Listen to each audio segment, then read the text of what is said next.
Bonsoir les amateurs de la physique. J'ai choisi de discuter avec vous d'un processus physique qui est très intéressant, qui a bousculé la physique classique. Je voudrais vous parler du rayonnement du corps noir, qu'on appelle aussi rayonnement noir, ou le corps noir tout court. Qui d'entre nous n'a pas essayé une fois dans sa vie de prendre un clou, de le chauffer et de voir les colorations qu'il va prendre au fur et à mesure qu'on continue à le chauffer. Ne dit-on pas qu'on chauffe un fer à blanc, qu'on utilisait des fois pour stériliser une blessure. Ce rayonnement de corps noir est venu à un moment crucial de la physique. C'était la fin du 19e siècle. L'expérience est très simple, ça ne demande pas beaucoup d'argent. Tout étudiant, même très peu informé sur ce genre de choses, pourrait faire l'expérience. Mais pourquoi d'abord on parle de corps noir? Une définition que vous allez trouver un peu partout, un corps noir, c'est un corps qui absorbe toutes les longueurs d'onde. Il ne réfléchit aucune longueur d'onde. Ça veut dire, comme il ne réfléchit strictement rien, on va le voir comme noir. Un corps noir parfait n'existe pas dans la nature. Et un corps noir dans le sens physique du terme, encore moins. On ne va pas le trouver, c'est un cas idéal. Mais approximer des corps qui seraient en équilibre thermique par rapport à leur milieu ambiant peuvent être approximés d'une manière très intéressante par un corps noir quasiment parfait. Quand on prend un corps, on l'isole, on le noircit à l'intérieur et on le chauffe à une certaine température. Si on mesure la densité monochromatique, c'est-à-dire l'énergie dans une fourchette de longueur d'onde ou de fréquence, on va trouver une distribution expérimentale qui est typique du rayonnement du corps noir. C'est une courbe universelle et qui ne dépend que de la température. Jusqu'à maintenant, tout va bien, l'expérience est facile, les résultats sont clairs. Pour les physiciens, dès qu'il y a quelque chose qui se répète, qui est universel, qui ne dépend pas de la matière, ni du corps, ni de sa forme, et qui ne dépend que de la température, les physiciens pensent qu'il y a aiguille sur roche. À savoir qu'il va falloir trouver une explication théorique et trouver un modèle qui épouse la courbe expérimentale ainsi trouvée. Bien, on va se rendre compte que l'analyse la plus intéressante qui va se faire sera fondée sur l'électromagnétisme. L'électromagnétisme, avec les équations de Maxwell, ont fait déjà leur preuve à ce moment-là et on explique énormément de phénomènes physiques. Je ne parle pas de l'aspect ondulatoire et corpusculaire de la lumière, ça a déjà été fait dans une autre vidéo. Mais pour l'optique physique ondulatoire, les équations de Maxwell étaient très claires. Ce qui concerne le magnétisme et l'électricité aussi. Mais tous les efforts qui vont être déployés pour résoudre ce problème, pour comprendre cette énigme, cette fonction universelle du rayonnement de corps noir en fonction de la température, vont aboutir à des échecs flagrants. Les meilleurs des physiciens à l'époque, je parle de la fin du 19e, vont arriver à un comportement asymptotique. Si ça marche à des petites longueurs d'onde, eh ben ça ne marchera pas pour les grandes longueurs d'onde et inversement.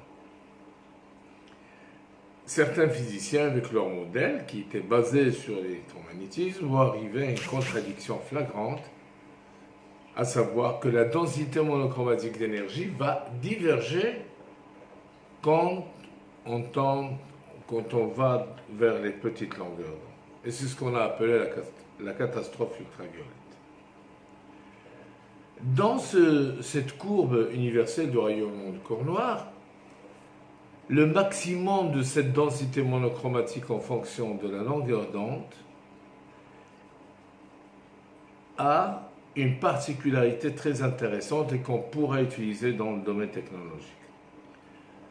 Le maximum de cette densité monochromatique est situé à une longueur d'onde telle que la température du corps noir multipliée par cette longueur d'onde est égale à une constante. C'est ce qu'on appelle la loi de déplacement de Wien. C'est cette loi de déplacement de Wien qui va nous permettre plus tard de mesurer la température des étoiles, aussi lointaines qu'elles soient, en supposant qu'elles sont en équilibre thermique dans leur milieu environnement, ce qui n'est pas très loin de la réalité.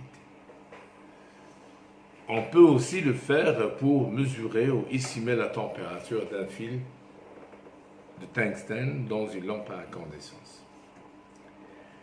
C'est pour cette raison-là que nous avons, par exemple, depuis longtemps, estimé la température de la photosphère, c'est-à-dire de la partie visible du Soleil qui est de l'ordre de 6000 degrés Celsius.